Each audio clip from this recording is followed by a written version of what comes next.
નમસ્કાર દર્શક મિત્રો, બોટાદ દસ્તક ન્યૂઝમાં આપનું હાર્દિક સ્વાગત છે અને હું છું એલડી મકવાણા। આપ જોઈ રહ્યા છો બોટાદ દસ્તક ન્યૂઝ। હવે પછીના સમાચાર વિગતવાર। સિયાલદ હાઈવે પરથી 30 લાખનો વિદેશી દારૂનો જથ્થો ઝડપાયો। રાજકોટ જતા ટેમ્પામાંથી 6456 બોટલ મળી આવી। 2 આરોપીની ધરપકડ, 3 વોન્ટેડ।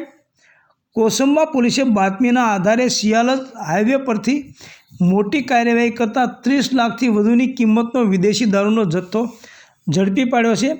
પોલીસને મળેલી બાતમી મુજબ મુંબઈથી અમદાવાદ તરફ જતા નેશનલ હાઈવે નંબર 48 પર માંગરોળના સિયાલદ ગામની સીમમાં વીર તેજાજી હોટલની સામે એક ટાટા કંપનીના બંધ બોડીના ટેમ્પામાં RJ10 GA 9721 વિદેશી દારૂનો જથ્થો રાજકોટ લઈ જવાતો હતો।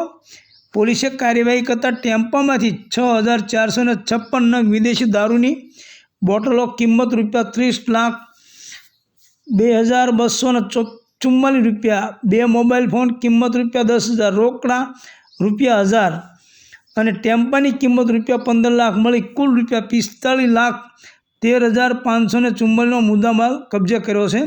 પોલીસે ટેમ્પાના ચાલક અમરેશ પ્રસાદ ગણેશ પ્રસાદ કુશવાહા રહેવાસી બસારી હજારીબાગ ઝારખંડ અને ક્લીનર પ્રેમકુમાર સિંહ રહેવાસી ફલપુરા સિવાન બિહારની ધરપકડ કરી છે।